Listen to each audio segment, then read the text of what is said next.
उत्तर Korea एक ऐसा देश है जो अपने आप में मिस्ट्री है।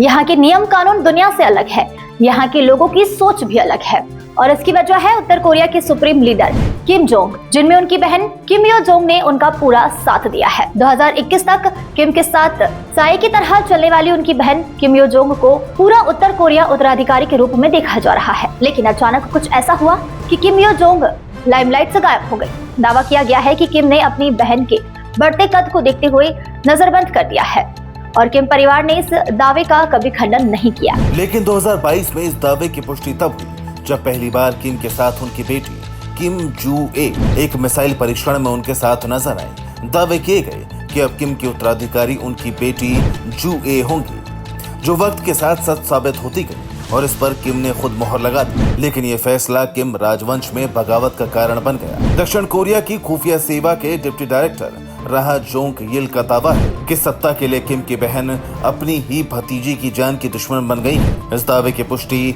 हालांकि सियोल के अलावा किसी और स्रोत से नहीं हुई है, लेकिन दावे के साथ पेश किए गए तथ्य इसे मजबूती देते हैं। दावा है कि किम जोंग उनकी बहन किम यो जोंग को राजनीतिक समर्थन हासिल है और किम के उत्तराधिकारी वाले फैसले के बाद उन्हें सैन्य समर्थन भी हासिल हो सकता है। इसलिए पुरुष प्रधान सत्ता वाला उत्तर कोरिया किम जोंग की बेटी की जगह उसकी बहन किम यो जोंग का नेतृत्व स्वीकार कर सकता है। हालांकि उत्तर कोरिया का इतिहास है किम परिवार में सत्ता के लिए पारिवारिक हत्याएं होती रही हैं, इसलिए इन दावों पर भरोसा करना मुश्किल नहीं होगा, लेकिन मुश्किल है एक और दावे को स्वीकार करना। दक्षिण कोरिया की राष्ट्रीय खुफिया सेवा का दावा है कि इस महीने के अंत में एक बड़ी घटना हो सकती है। वर्कर्स पार्टी की मीटिंग में अगर किम जू ए पिता के साथ जाती हैं तो उन पर जानलेवा हमला हो सकता है। इस दावे की पुष्टि इसलिए नहीं होती क्योंकि किम जोंग की बहन किम यो जोंग इस समय सार्वजनिक रूप से नजर नहीं आ रही हैं, न ही उन्हें राजनीतिक लोगों और सैन्य अधिकारियों से संपर्क करने की अनुमति है।